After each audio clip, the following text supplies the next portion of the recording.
Thank you. ఈ video చూడాలని decide అయినందుకు. ఈ వీక్ ఆర్బీఐ మానిటరీ పాలసీ జరిగింది.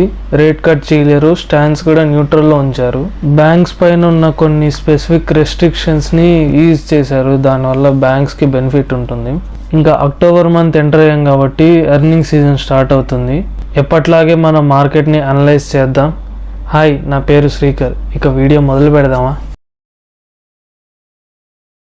నిఫ్టీ చార్ట్ని వీక్లీ టైం ఫ్రేమ్లో చూస్తే లాస్ట్ వీక్ యొక్క హైని కానీ లోని కానీ బ్రేక్ చేయలేదు. సో దీన్ని బట్టి మనం సైడ్ వేస్ మార్కెట్ అని చెప్పొచ్చు. చార్ట్ని డైలీ టైం ఫ్రేమ్లో చూస్తే మనం ఈ పైన నుంచి ఈ కిందకి డ్రా చేసిన ఈ ఫిబొనాకీ యొక్క రీట్రేస్మెంట్ లెవెల్స్ 0.38 to 0.5618 ఉన్నాయి కదా, వీటి దగ్గరికి ఇంకా రీచ్ అవ్వలేదు. Next week market short covering continue అయితే పైకి పెరుగుతూ ఉంటుంది.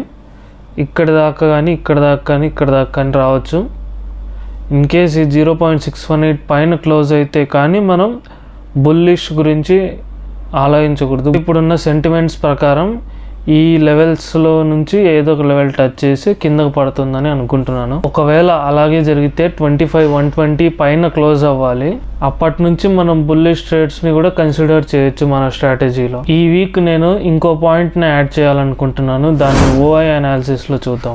ఈ వీక్ యొక్క డేటా కొంచెం బెటర్గా ఉంది. బేర్స్ స్ట్రెంత్ ఎలా ఉందో అలాగే బుల్స్ స్ట్రెంత్ కూడా ఉంది. ఇన్ఫ్యాక్ట్ చెప్పాలంటే పుట్ సెల్లర్స్ యొక్క స్ట్రెంత్ ఇంకొంచెం ఎక్కువగా ఉంది. ఈ డేటాని బేస్ చేసుకొని మనం 24,800 ఇంకా 25,000ని సపోర్ట్ అండ్ రెసిస్టెన్స్ గా తీసుకోవచ్చు అట్ ప్రెసెంట్ మార్కెట్ లో. నిజంగా ఈ వీక్ లో జరిగింది బయింగా లేదంటే షార్ట్ కవరింగ్ అనేది మనం తెలుసుకుందాం. మీరు ఇక్కడ చూస్తే ఈ డేటాలో 5 days ఓఐ డేటా చేంజ్ ఉంది. -9.15% తగ్గింది. ఓఐ నిజంగా పడి మార్కెట్ పెరిగింది అనుకోండి, ఇంతకుముందు అమ్మిన దాన్ని ఇప్పుడు ప్రాఫిట్ బుక్ చేసుకుంటున్నట్లు ఆ లాజికే ఇక్కడ జరిగిందనమాట. మార్కెట్ ఎప్పుడు పెరుగుతుంది అంటే ఇప్పుడు వీక్లో పెరిగినట్లే పర్సంటేజ్ పెరగాలి నిఫ్టీ.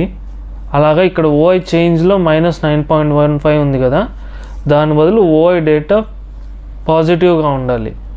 అప్పుడు నిజంగానే ఓఐ పెరిగింది, ఇది షార్ట్ కవరింగ్ కాదు, లాంగ్స్ పెరుగుతున్నాయి, లాంగ్స్ బిల్డ్ అవుతున్నాయి అని చెప్పొచ్చు. ఐ హోప్ మీకు ఈ వీడియో నచ్చితే లైక్ చేయండి. మీకు తెలిసిన వాళ్ళలో ఎవరైనా ట్రేడింగ్ చేసే వాళ్ళు ఉంటే వాళ్ళకి ఈ వీడియోని షేర్ చేయండి. సరే, ఇంకా ఎఫ్ఐఎస్ ఫ్యూచర్స్లో ఏం చేస్తున్నారు అనేది కూడా చూద్దాం. మనం లాస్ట్ వీక్ యొక్క డేటాతో ఈ వీక్ డేటాని కంపేర్ చేస్తే ఆల్మోస్ట్ 8.5-9% డిఫరెన్స్ ఉంటుంది బేర్ పొజిషన్స్లో. ఈ వీక్ బేర్ పొజిషన్స్ ఎక్కువగా పెరిగాయి, లాంగ్ పొజిషన్స్ ఎక్కువగా తగ్గాయి. సో దీన్ని బట్టి మనం అర్థం చేసుకోవచ్చు బేరిష్ స్ట్రెంత్ ఇంకా మార్కెట్లో ఉంది అని. ఇంకా నెక్స్ట్ క్యాష్ మార్కెట్లో ఎఫ్ఐఎస్ ఏం చేస్తున్నారు అనేది చూద్దాం. ఈ రెడ్ బార్స్ని చూసారా, స్టిల్ వాళ్ళు ఈ మార్కెట్లో అమ్ముతూనే ఉన్నారు.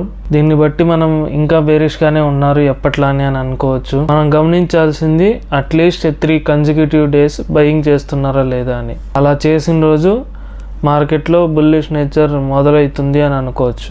సరే, ఇంకా సెక్టోరల్ అనాలిసిస్ని చూద్దాం. లాస్ట్ వీక్ లాగే ఈ వీక్ యొక్క top performing sectors PSU banks ఇంకా మెటల్సే ఉన్నాయి.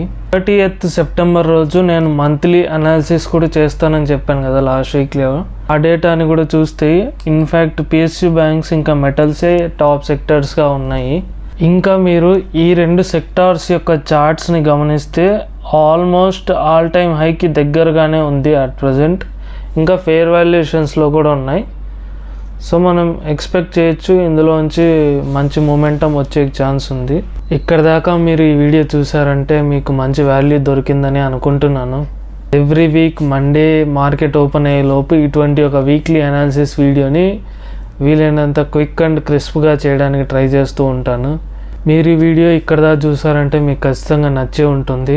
వీలైతే సబ్స్క్రైబ్ చేసి వెళ్ళండి. మీ టైం నాకు ఇచ్చినందుకు thank you so much. Bye bye.